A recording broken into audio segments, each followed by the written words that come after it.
Bonjour Massimo. Bonjour Vanessa. Comment définirez-vous en fait votre art? Mon art, en fait, c'est du figuratif, c'est de la peinture. Mhm. Et là, actuellement, je suis sur du nu.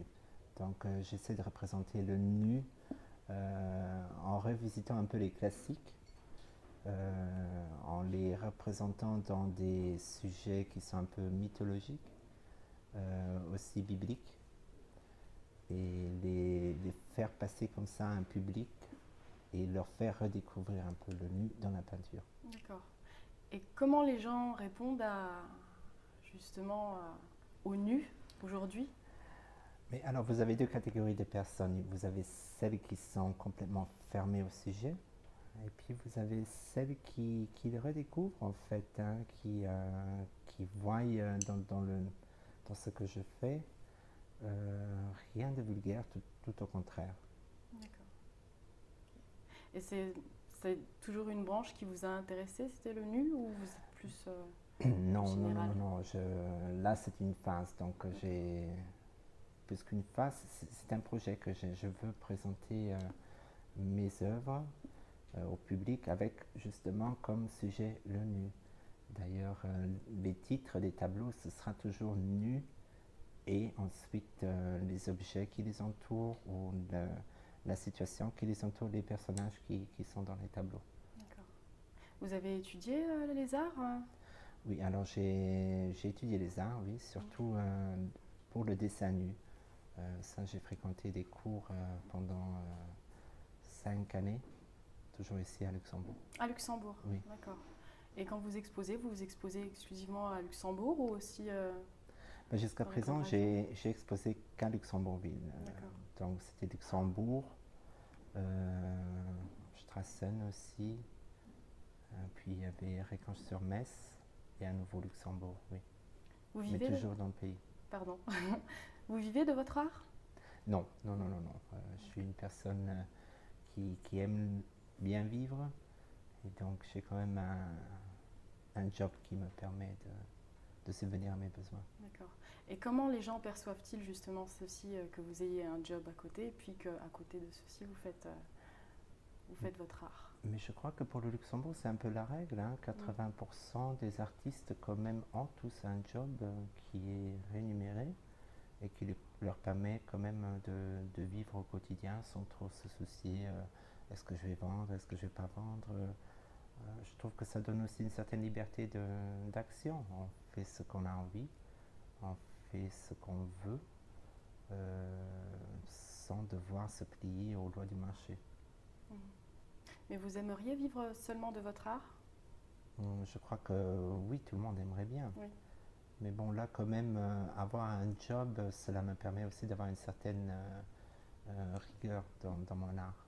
Pour le moment, je crois que être seulement euh, fixé sur l'art dans mon métier, je crois que ce serait un peu comme trop me lâcher. Donc là, pour le moment, ça me convient bien D'accord. d'avoir les deux. Oui. Donc une rigueur dans l'art. Exact, absolument. D'accord. Mais quand même, se lâcher, ça a du bon dans l'art, non?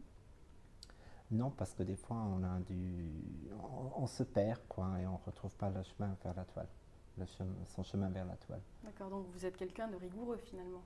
J'essaye d'en être, oui. D'accord. Et finalement, où est-ce qu'on peut retrouver en fait toutes vos toiles? J'ai réussi quand même à en placer pas mal auprès des particuliers. Je me souviens c'était dans les années 90, au tout début, j'ai même réussi à en placer une auprès de l'État. Et c'était une surprise parce que je ne m'y attendais pas du tout. C'était une exposition collective qui portait sur le thème de la famille. Et j'avais présenté 3 œuvres, dont une a été retenue par l'État justement pour faire partie de la collection de l'État.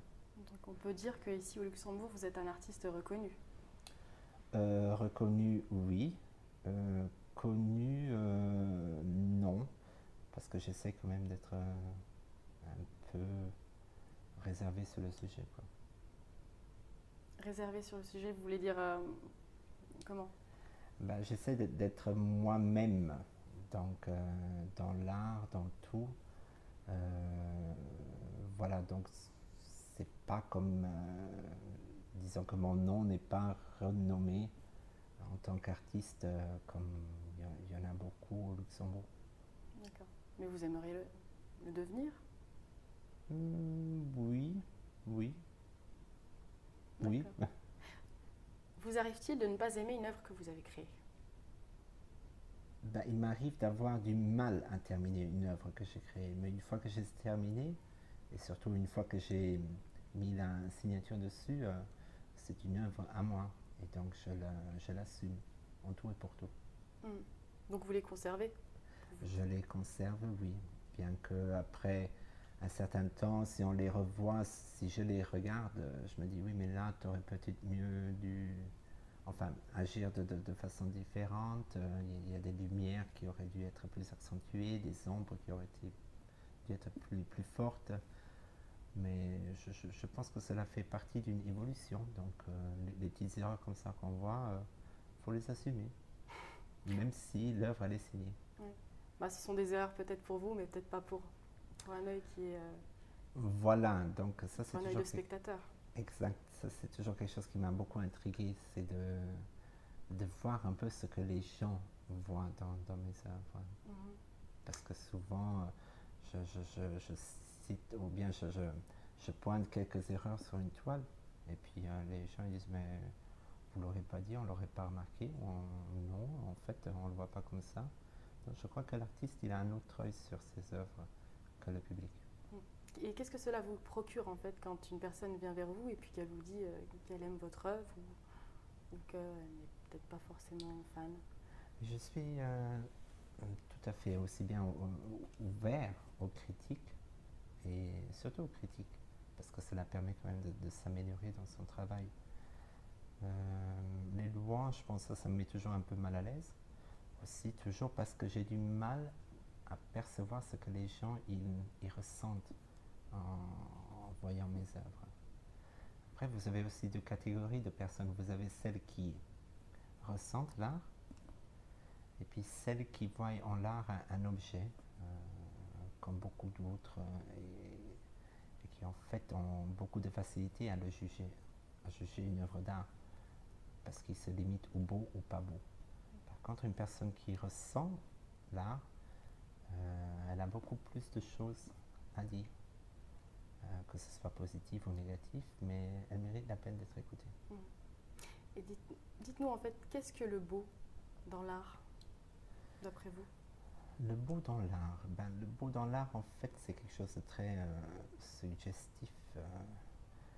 Le beau pour un artiste, c'est quelque chose qui le fait retourner.